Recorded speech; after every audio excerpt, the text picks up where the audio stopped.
हमें कोई लाभ नहीं दिखाई दे रहा, हमें नौकरी नहीं मिल रही, हमारा काम नहीं बन रहा, हमारे दुख नहीं मिट रहे और दुख बढ़ रहे हैं, ऐसा आपको माया अनुभव कराएगी। पर आपको दृढ़ विश्वास रखना है सदगुरुदेव के वचनों में, शास्त्र वचनों में, संत वाणी में। इसी विश्वास के सहारे हम अध्यात्म बल से युक्त हो जाते हैं। नहीं तो जब हम नाम जप करते हैं तो सबसे पहला काम नाम का होता है गोदाम में आग लगाना। जो हमारे संचित कर्मों का शुभ अशुभ गोदाम है उसको भस्म करता है। अब ये बात पता नहीं है तो वो वर्तमान में तत्काल फल देखना चाहता है कि हम नाम जप किए तो हमारी सारी कामनाओं की पूर्णता हो ही जानी चाहिए। नहीं, नाम जप का फल क्या हुआ, वो ऐसा सोचता है, पर ऐसा नहीं है। नाम जप सबसे पहले अशुभों का नाश करता है, फिर शुभ फंसाने वाले जो होते हैं वो उनका भी नाश कर देता है। इसके बाद क्रियमाण पूरा परम पवित्र करके भगवद अर्पित कराता है, प्रारब्ध भोगने की सामर्थ्य देता है। फिर आनंद का ऐसा उन्माद होता है, आनंद की ऐसी उत्तम अवस्था होती है जो वाणी से वर्णन नहीं की जा सकती। आप धैर्यवान बने, उत्साह पूर्वक नाम का जप, नाम का कीर्तन, नाम का चिंतन करें, परिणाम बहुत मंगलमय होगा। थोड़ा धीरज रखें, थोड़ा विश्वास करें। न एक एक नाम आपको उठा रहा है, अभी आपको समझ में नहीं आएगा। जब आपके पाप नष्ट हो जाएंगे, हृदय निर्मल होने लगेगा, तब आपको समझ में आएगा। मेरा मन प्रियाजू की कृपा से इस प्रेम रस में आविष्ट हो गया है। अब मेरे लिए वृंदावन से उत्तम कोई नहीं, क्योंकि वृंदावन ने मुझे प्रियाजू प्रदान किया, प्रियाजू के चरणों का प्रेम प्रदान किया, राधा नाम प्रदान किया। अब किसी की कोई मर्यादा नहीं। प्रेम की अपनी स्वयं की मर्यादा है कि वो किसी की मर्यादा नहीं रखता। प्रीति न काहू की कान विचार, ये प्रेम है। प्रीति की रीति रंगीलो ही जाने। अगर प्रेम का सही रूप कोई जानता है तो प्रभु श्री कृष्ण जानते हैं। इसलिए वो मर्यादा पुरुषोत्तम के रूप में जब अवतरित हुए तो एक एक मर्यादा का पालन। और जब लीला पुरुषोत्तम प्रेमावतार श्री कृष्णचंद्र जी, महाराज की लीलाओं को समझना सदगुरु की चरण शरण में बैठकर ही हो सकता है। जो रसिक हैं, जो लाडली लाल के रस में डूबे हुए रसिक सदगुरुदेव हैं, उनके चरणों के समीप बैठकर ही इनकी लीला समझ सकते हैं। नहीं, इनकी लीला बड़े बड़े मुनियों के लिए भी अगोचर ही है। न देवैर ब्रह्मादेर न खलु हरि भक्तैर न सुहृदा। ये स्वयं बाके हैं, इनकी लीला भी बाकी है। ये बाके की बाकी लीला को जिसका कहीं कुछ बाकी नहीं रह गया वही समझ सकता है। कोई भी चाह, कोई भी लालसा यदि बाकी है तो बाके की लीला को नहीं समझ सकता। जिसका हृदय समस्त कामनाओं से, इच्छाओं से रहित हो चुका है और प्रेम रस का रसिक हो गया है, वो इनकी लीलाओं को जानता है। श्रीपाद कह रहे, ये मैंने इसलिए कहा कि मेरा मन श्यामा श्याम के प्रेम में अब प्रवेश कर गया है और ये प्रेम पंचम पुरुषार्थ है। तो उपासक को बड़ी कृपा यदि वृंदावन धाम आने को मिले, आश्रय मिले, वास करने को मिले, उसमें विशिष्ट कृपा की सत्संग मिल जाए। सत्संग से हमारे समस्त संशयों का नाश हो जाता है और हृदय दृढ़ हो जाता है कि अब मैं मुक्त होना चाहता हूं। जीवन मुक्त महापुरुषी प्रेम में प्रवेश होता है। ध्यान रखना, प्रेम रस तभी प्राप्त होता है, पहले प्रेम जीवन मुक्त करता है, तत्वबोध कराता है। सर्वान वस्तु तया निरीक्ष परम स्वाराद बुद्धिर्मम, जो उपनिषद कहते हैं सर्वम खलमिदम ब्रह्मणे नानास्ति किंचन, इसका पहले बोध होता है, फिर प्रेम रस प्राप्त होता है। जीवन मुक्त करके विदेह स्थिति से फिर वो प्रेम प्रदान करते हैं। जैसे पांचों भूले देह शुद्धि, ये विदेह स्थिति है, तब छठे भावना रास की, तब वो भावना में प्रवेश करता है। इतनी ऊंचाई हम अपने साधन बल से नहीं प्राप्त कर पाते, ये गुरु कृपा बल से। तभी कहा है, रे मन रसकन संग बिन रंच न उपजे। एक साधारण बिना साधन जानने वाले को भी प्रियाजू मिल गए। क्यों? क्योंकि सीधे रसिक कृपा और आसक्ति मेरी लाडली, मेरी प्रियाजू। वो दुनिया के शास्त्रों का परिचय नहीं जानता, सिद्धांतों का परिचय नहीं जानता, बस उसके हृदय में एक बात बैठ गई, मेरी प्रियाजू, मेरी स्वामिनी, मेरी प्राण प्रिय सखी, लाडली जू, बात बन गई। ये जन्म बंधन से, कर्म बंधन से मुक्त होना बहुत कठिन विषय, बहुत कठिन। जब शास्त्रों का स्वाध्याय करो तब पता चलता है। तभी कहते हैं भगवत प्राप्ति अत्यंत कठिन, पर वो गलत शब्द है। भगवत प्राप्ति अत्यंत सरल। संसार का राग, शरीर का राग छोड़ पाना बड़ा कठिन, इसीलिए परिणाम को वो कठिन बोल देते हैं। परिणाम को कठिन बोलने से घाटा हो जाएगा, हम डर जाएंगे कि हम भगवत प्राप्ति नहीं कर पाएंगे। हमें उत्साह रखना है कि भगवत प्राप्ति बहुत सरल है। कठिन है शरीर संसार का राग छोड़ना, और इसकी जिम्मेवारी है गुरुदेव की। बस आप उनके कथनानुसार चले तो शरीर और संसार के राग का नाश हो जाएगा। परमार्थ का स्वरूप कल के सत्संग में वर्णन किया गया कि उपासक चाहे वो गृहस्थ हो या विरक्त, यदि इस मार्ग में उन्नति प्राप्त करना चाहता है तो किसी के स्वभाव या कर्म की ना तो प्रशंसा करे और ना निंदा करे। क्यों? जब वो गलत कर रहा है तो निंदा क्यों ना करें? तुम क्रिया को देख रहे हो लेकिन पावर को नहीं देख रहे। पावर गोविंद है उसमें, सामर्थ्य गोविंद है उसमें। उपासक उपास्य देव को देखता है, क्रियाओं को नहीं देखता। बोले नहीं, बहुत गंदा आदमी, उससे भगवान कैसे मान सकते हैं? तो गंदा उसकी क्रिया को लेकर के है, लेकिन परम कारण तत्व जो बैठा है वो निर्विकार, चेतन, अमल, सहज सुख राशि, उसको क्यों नहीं देखा? तुम क्रिया देखने वाले संसारी नहीं हो, तुम तत्व का दर्शन करने वाले भगवत भक्त हो, उपासक हो, जिज्ञासु हो। जैसे हम छाया को देखकर, कल ध्यान कीजिए सत्संग का, छाया को देखकर भ्रम हो जाता है कोई है क्या, ठूंठ को देखकर भ्रम हो जाता है भूत है क्या, रस्सी या टायर को देखकर हमें भ्रम हो जाता है ये सर्प है क्या, पर वहां कुछ नहीं होता। वो ठूंठ है, वो रस्सी है, वो आपकी छाया है। ठीक ऐसे ही पूरे संसार में आपके सिवा कुछ नहीं है। सच्ची माने आपको भ्रम होगा, कैसे ऐसे हो सकता है? जैसे स्वप्न में आपके मन के सिवा कुछ नहीं था, तो उसमें दुश्मन भी थे, मित्र भी थे, भोग भी था, ना जाने क्या क्या था, पर जब जगे तभी वो झूठा समझ में आया ना। स्वप्न में तो आपको सब सत्य लग रहा था, ऐसे ही अज्ञान से युक्त होने के कारण आपको ये नानात्व सत्य लग रहा है। स्त्री पुरुष, अच्छा बुरा, नीच उत्तम अधम, ये आपको लग रहा है। श्री भगवान कह रहे हैं, बहुत गूढ़ प्रसंग है। अगर आज का प्रसंग समझ लेंगे तो प्रियाजू के चरणों में लिपट जाएंगे कि मेरे बस की बात नहीं। ध्यान से सुनिएगा। आत्मैव तदिदं विश्वम सृज्यते सृजति प्रभु। बहुत सुंदर विषय। भगवान ने अपने आप से अपने आप का सृजन किया है, दूसरा कुछ नहीं। आत्मैव तदिदं विश्वम सृज्यते सृजति प्रभु त्रायते त्राति विश्वात्मा ह्रियते हरितीश्वरः। उसने अपने आप से अपने आप को बनाया। त्रायते त्राति विश्वात्मा ह्रियते हरितीश्वरः, और अपने आप से अपने आप की रक्षा की, पालन किया। और फिर ह्रियते हरितीश्वरः, फिर अपने आप से अपना संहार किया।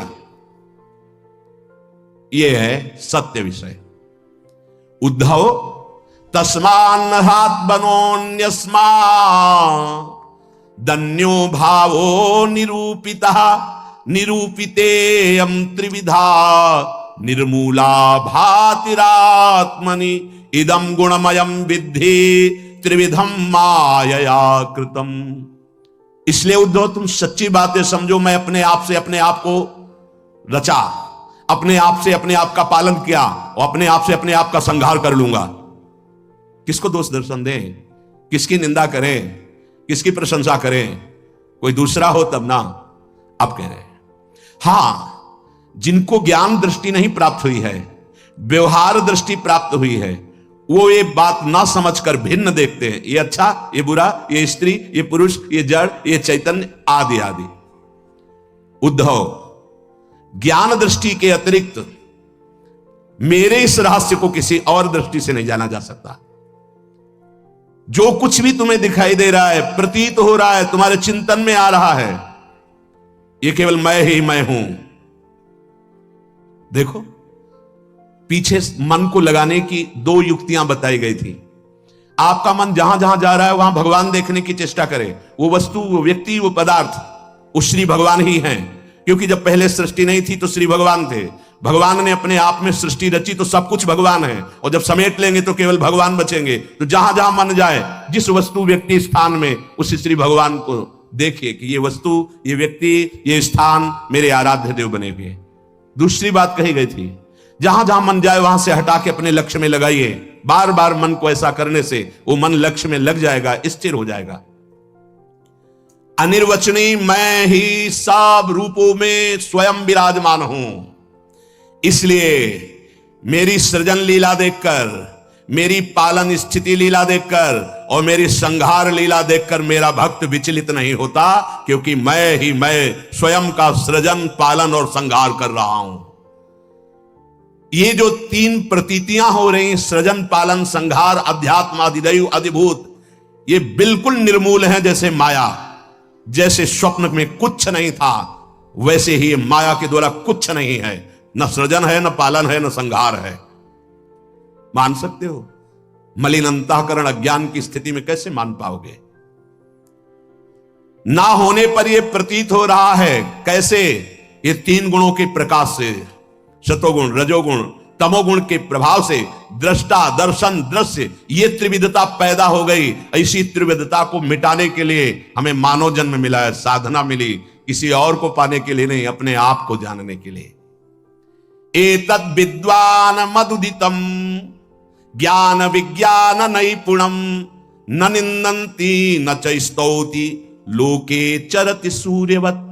जो मेरे इस परमार्थ सिद्धांत को जान जाता है, वो ज्ञान विज्ञान में उत्तम स्थिति को प्राप्त हुआ महात्मा ना कभी किसी की प्रशंसा करता है, ना किसी की निंदा करता है। वो सूर्य के समान पूरे त्रिभुवन में समभाव से विचरता है। प्रत्यक्षेणानुमानेन निगमेन आत्म संविदा आद्यंतवद सच ज्ञात्वा निस्संगो विचरेदिह। इसलिए मेरा भक्त प्रत्यक्ष से, अनुमान से, शास्त्र से, आत्मानुभूति से, महापुरुषों से वो ये जान चुका है ये माया का त्रिविध खेल चल रहा है, सतोगुणी, रजोगुणी, तमोगुणी, पालन, सृजन, संहार। इसलिए वो सबसे असंग हो जाता है। ये स्थूल सूक्ष्म कारण तीनों लोक असंग होकर के वो अपने आप से अपने आप में तृप्त रहता है। धन्य है ऐसा महापुरुष जो अपने आप से अपने आप में तृप्त रहता है, वो असंग भाव से विचरता है। उद्धव जी को एक प्रश्न यहां परेशान करने लगा मन में कि आत्मा अविनाशी चैतन्य घन, शरीर जड़ नाशवान, फिर ये जन्म किसका होता है, फिर मरण किसका होता है? प्रश्न कर बैठे।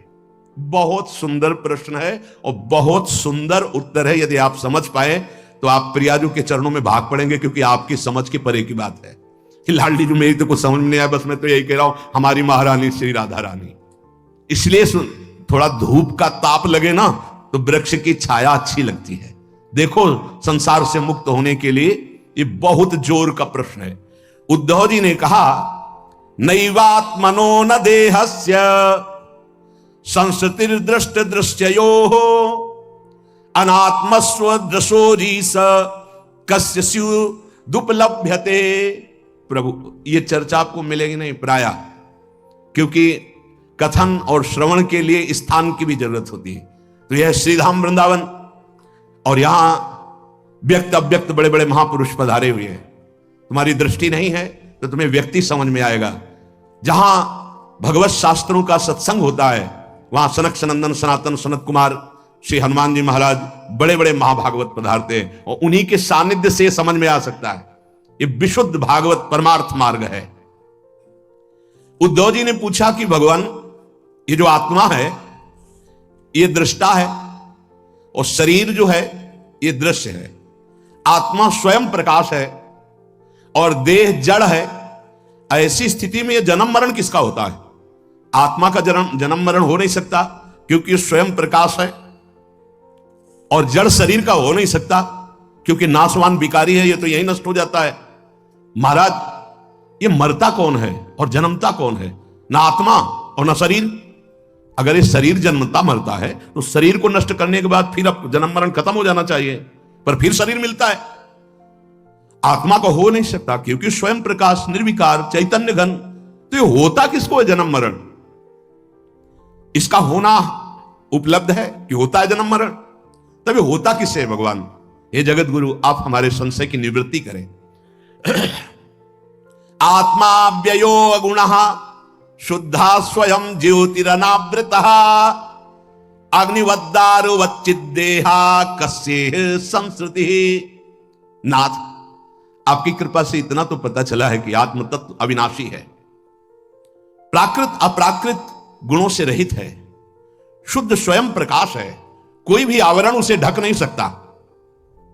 शरीर विनाशी है, साकार है, अशुद्ध है, आत्मा से प्रकाशित है और आवृत है माया के गुणों से। प्रभु, आत्मा तेज स्वरूप प्रकाशमान, शरीर काठ की तरह अचेतन, फिर ये जन्म मृत्यु संसार किसको प्राप्त होता है? कौन है जो बार बार जन्मता है मरता है? श्री भगवान वाच यावद्देहेन्द्री प्राणै रात्मनः सन्निकर्षणम् संसारा फलवास्तावत् पार्थो अविवेकिनः। भगवान श्री कृष्ण ने कहा, प्रिय उद्धव, बहुत तुमने विशुद्ध परमार्थ के स्वरूप का प्रश्न किया है। यद्यपि इस संसार का ज्ञान में कोई अस्तित्व नहीं है, अज्ञान के कारण यह भास रहा है, पर ध्यान देने योग्य बात, जब तक ये देह का अभिमानी है, मैं स्त्री मैं पुरुष, मैं ये देख रहा हूं, मैं खा रहा हूं, मैं बोल रहा हूं, इंद्रियों का अभिमानी है, प्राणों का अभिमानी है, तब तक आत्मस्वरूप जो निर्विकार सच्चिदानंदमय है, इस भ्रांति के कारण बार बार जन्म और मरण को प्राप्त होता रहता है। यद्यपि ना उसका कभी जन्म होता है ना मरण होता है, फिर भी भ्रांति, ये भ्रांति स्वप्न की तरह है। अर्थे हृद्यमाने पी संस्कृतिर न निवर्तते ध्यायतो विषयानस्य स्वप्ने नर्थागमो यथा। जब तक इसको ये भान रहता है कि मैं स्त्री हूं, मैं पुरुष हूं, मैं अपनी इंद्रियों से भोग रहा हूं, मैं ये भोगा हूं, ये भोगूंगा, ये उसकी भ्रांति ऐसे है जैसे स्वप्न में। और स्वप्न में प्राप्त हुआ सुख दुख जब तक जागता नहीं तब तक सत्य भासता है। स्वप्न की विपत्तियां या स्वप्न का सुख कोई भी सत्य नहीं है, पर वो जब तक जगाया नहीं जाएगा तब तक उस विपत्ति या सुख को भोगता रहेगा। ऐसे ही बिल्कुल न जन्म है न मरण है, आत्म तत्व निर्विकार, शरीर भ्रमात्मक त्रिगुणात्मिका माया से रचा हुआ। पर जो साधक, जो मनुष्य अपने को स्त्री या पुरुष मानकर और विषय भोगों का चिंतन करता रहता है, वो अज्ञानी स्वप्नवत भोगों में फंसा हुआ जन्म मरण रूपी संसार से कभी निवृत्त नहीं हो सकता।